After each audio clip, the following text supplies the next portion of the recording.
Well, hello, it's me. Your wildest dream, your worst nightmare, and Titan of Joy, Canoness Jubilee. The new Sisters Codex is here, and I'm so excited to talk about it. So last Saturday, two very good friends of mine decided to get together for us to learn the new Codex and learn the new missions. Armies get their rules updated once an edition, and every year there's basically a new season of rules. And the rules changed a lot. Most of that we didn't get into too much, but things are very different. I've heard some people calling this edition 10.5, and clickbait is always good for the metric, so this is my first game of Warhammer version 10.5. I'm really good at this app. My first game of the day was against Sarah's Adeptus Mechanicus, who also just got a really big rules update, and it's good. Like, all of a sudden, the AdMech shooting got extremely powerful. And she was saying that she didn't bring a particularly meta list. It was just some fun units that she wanted to mess around with. And I have a ton of experience playing against her, and I almost always beat her. I was using the new Bringer of Flame detachment.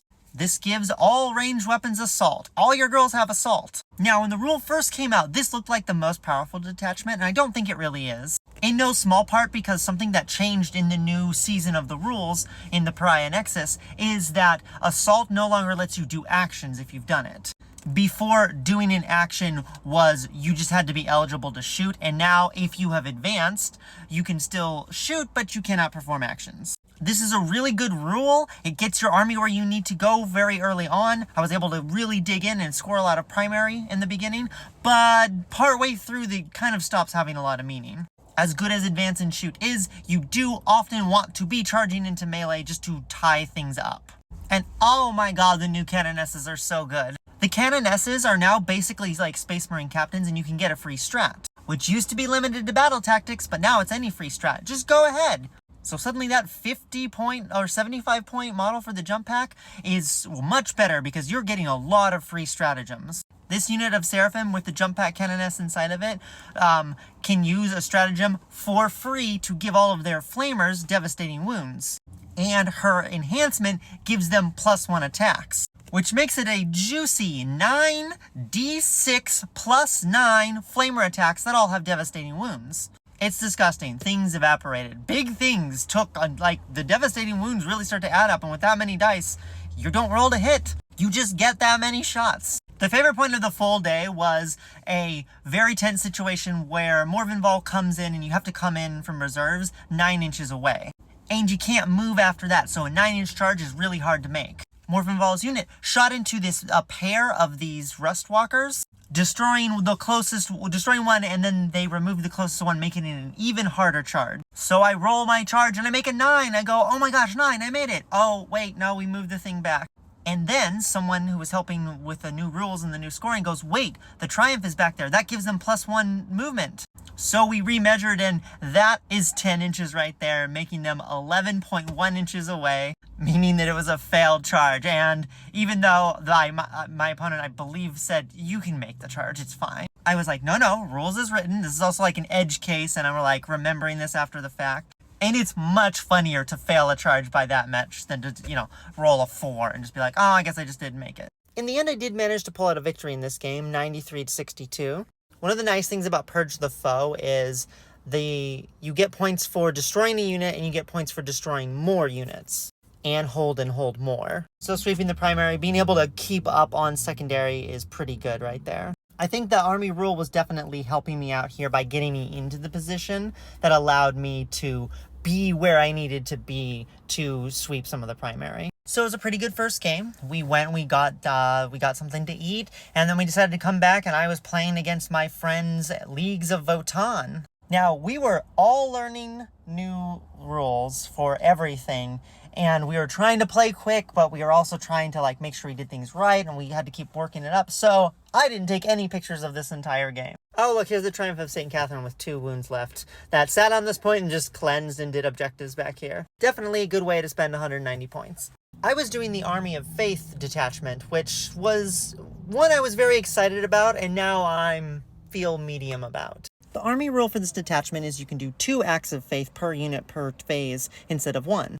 And this sounds extremely powerful. Like, this used to be one of the relics that the matriarch that the Triumph of St. Catherine had. But there's several things that have changed with the way all the datasheets have been updated. Miracle dice are harder to get, and this is for a couple of different reasons. There are more units that can generate miracle dice on points that you hold, but it's only on a 4-up, so it's a 50% chance. And because the units got much more expensive, you don't have as many units on the board, because the main way of generating them was actually when your units got destroyed. So now your units are precious, so you have to keep them alive, which means less miracle dice.